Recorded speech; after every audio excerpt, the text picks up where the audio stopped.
Assalamualaikum warahmatullahi wabarakatuh. Alhamdulillahirabbil alamin.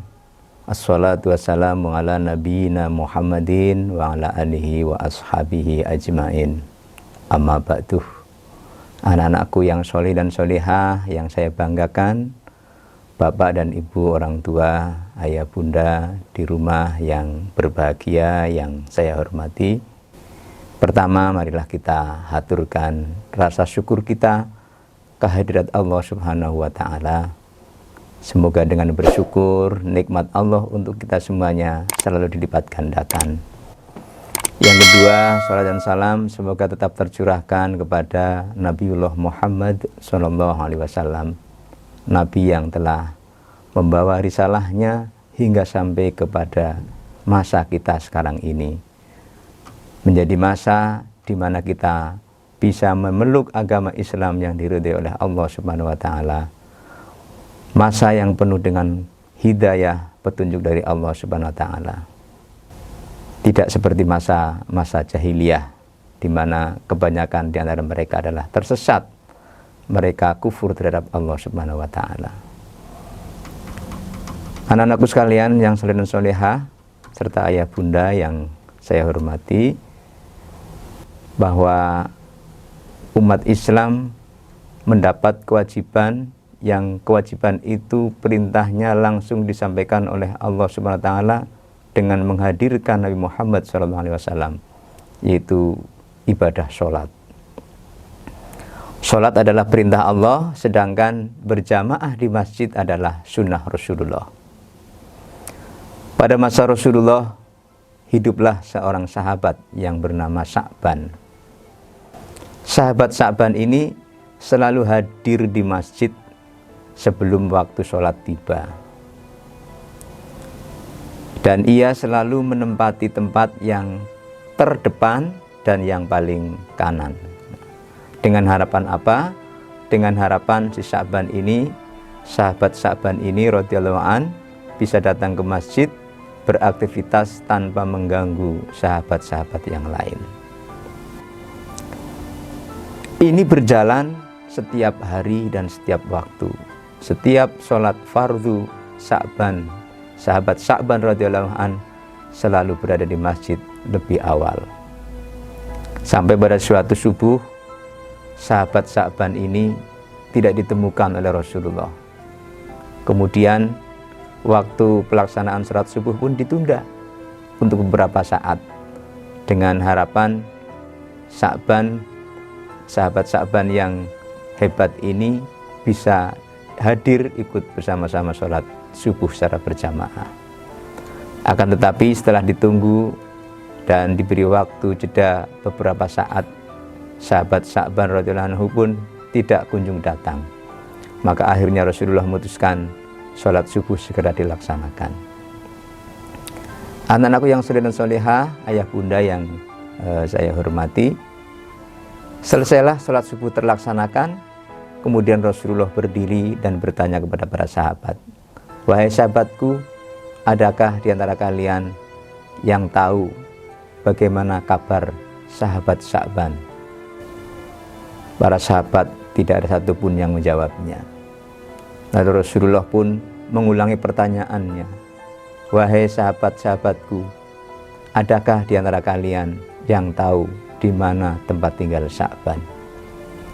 Lalu ada salah satu sahabat yang tunjuk jari dan ia menjawabnya, "Saya tahu ya Rasulullah, tempat di mana Sa'ban tinggal." Lalu Rasulullah mengajak sahabat untuk mengunjungi tempat tinggal sahabat Sa'ban radhiyallahu anhu ini.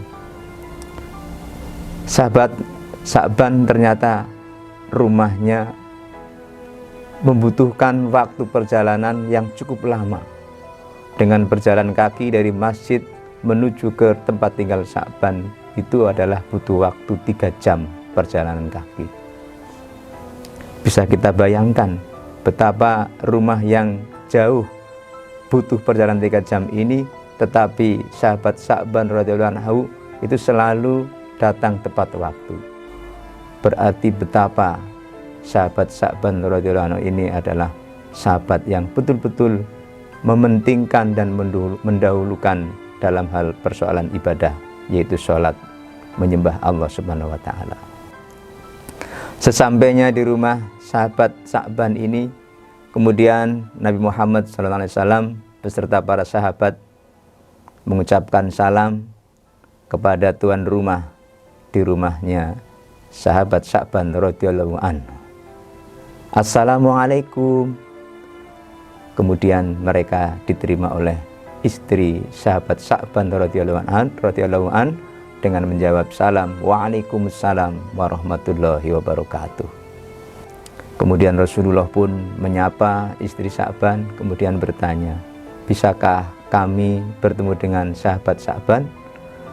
Lalu sang istri menjawab, maaf Rasulullah, sahabat Sa'ban telah meninggal dunia pada waktu pagi tadi dan sudah dimakamkan.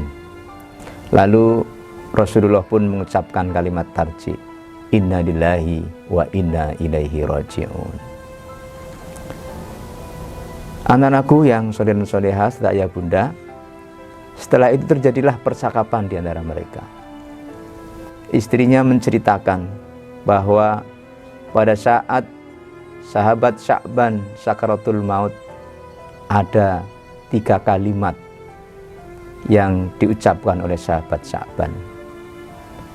Kalimat yang pertama adalah, aduh kenapa tidak lebih jauh, aduh kenapa tidak yang baru, aduh kenapa tidak semuanya.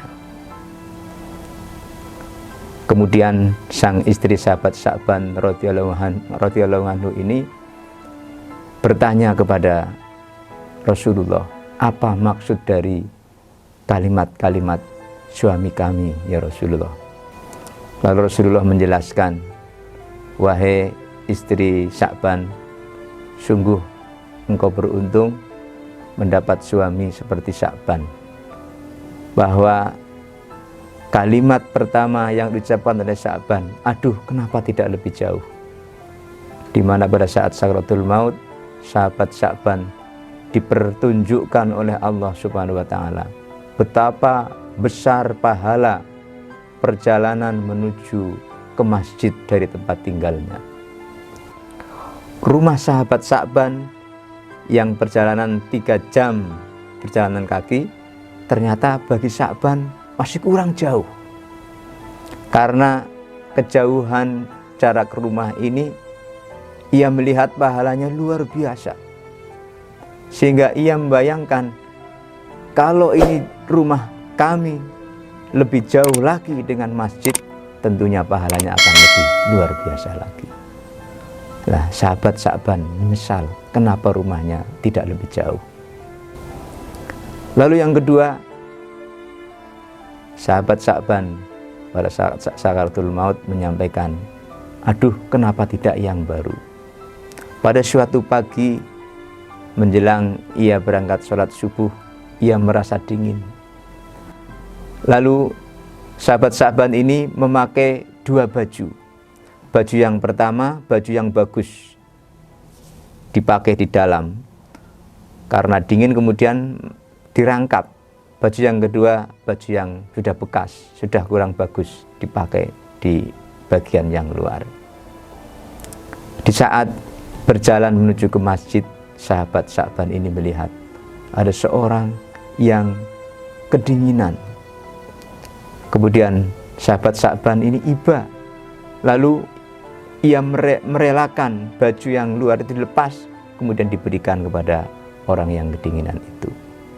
Sehingga akhirnya apa? Sehingga orang yang kedinginan tadi tertolong dan selamat dan bisa ikut pergi ke masjid untuk sholat subuh bersama-sama. Sahabat Sa'ban diberikan gambaran betapa pahala memberikan baju kepada orang yang kedinginan ini.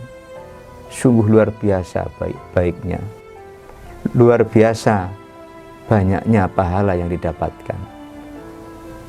Sahabat Sa'ban ini menyesal, kenapa yang diberi kemarin tidak baju yang baru saja, justru malah yang diberi baju yang lama.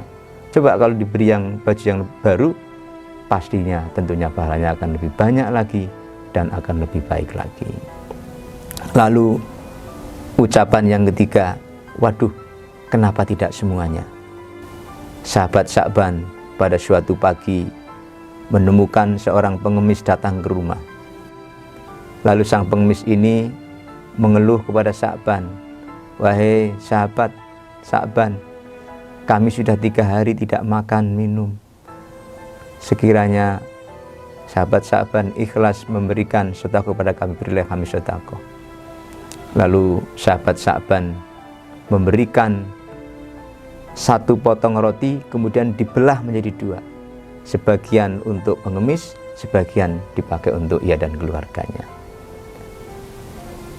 Andaikan saja pada saat Sya'ban memberikan roti ini semuanya diberikan kepada sang pengemis, tentu pahalanya akan jauh lebih baik dan lebih besar lagi. Sedangkan ia memberikan setengah roti saja sudah mendapat pahala yang luar biasa. Sahabat Sya'ban menyesal sehingga waduh, kenapa tidak semuanya? Anak-anakku sekalian yang soleh dan solehah, ayah bunda yang berbahagia yang saya hormati, dari kisah ini dapat hikmah yang bisa kita dapatkan. Yang pertama, marilah di masa-masa sekarang ini kesempatan kita untuk bisa hadir ke masjid, manfaatkan sebaik-baiknya. Sekalipun rumah kita dekat, tidak masalah, tidak perlu menjual rumah. Tetapi marilah yang dekat ini kita manfaatkan.